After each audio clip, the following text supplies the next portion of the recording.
And welcome back. I'm here with former U.S. Attorney, Assistant U.S. Attorney Raymond Johnson Jr., and he's also a criminal defense attorney, to talk about what's happening at Birmingham City Hall right now. It is a national story, of course, the mayor and a city councilor getting into a fist fight or some sort of an altercation. We have this police report. There is a criminal aspect here, and that's what I want to talk with you about. You know, people have differences of opinion, but when it comes to this is third-degree assault they're talking about. Yes, it is. It's a very serious offense. It carries a maximum penalty of 1 year incarceration. So yes, it is an extremely serious allegation and charge. We know all day that there's been sort of this back and forth that both men were going to file a police report or swear out a warrant against the other. The mayor did swear out a warrant against Councilor Lundy. That has not happened on Councilor Lundy's side.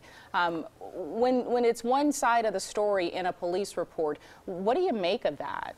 That's all that we know about at this point in time. There may be more information that has not been released to the public as of yet. There may be more reports that we need to see, and we will probably see in the next few days. We saw earlier in the newscast we could hear that there was some sort of fracas going on behind, and they stopped the city council meeting because it was loud, that we could hear it over the microphones. But there were witnesses from the police report. I see there were witnesses inside. 3 other people their names are listed in this report. Only one seems to have been talking. One said that he would talk with an attorney or on his attorney's advice. He was not talking. Now, what do you make of the witnesses having attorneys? Is that typical? Generally, the suspect will say, I don't want to make a statement until I've had an opportunity to speak with my attorney. But it's usually unusual for a witness to say, I don't want to speak until I've talked to my attorney.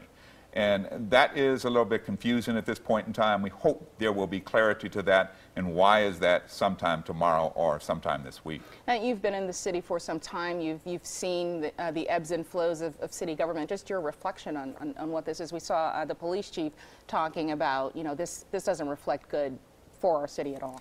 This is, like I said at the beginning of when we started, this is extremely serious. The charges are serious. It's something that carries with it an implication that there will be a criminal process that down the road, there may be a trial down the road. It will take on a life of its own for the next several weeks or the next several months. It's not something that a city wants to go through and have this type of distraction. And from the citizens, we could hear that it clearly is a distraction. As far as whether someone would be forced out of office, the city council or the mayor, is this something that could rise to that occasion? Yes, it could. It very well could. And if there is for example, a plea deal could possibly have an implication of someone resigning from office. So yes, that's why I said it's very serious. It has implications both legally and politically. Okay. Raymond Johnson Jr., thank you for talking with us.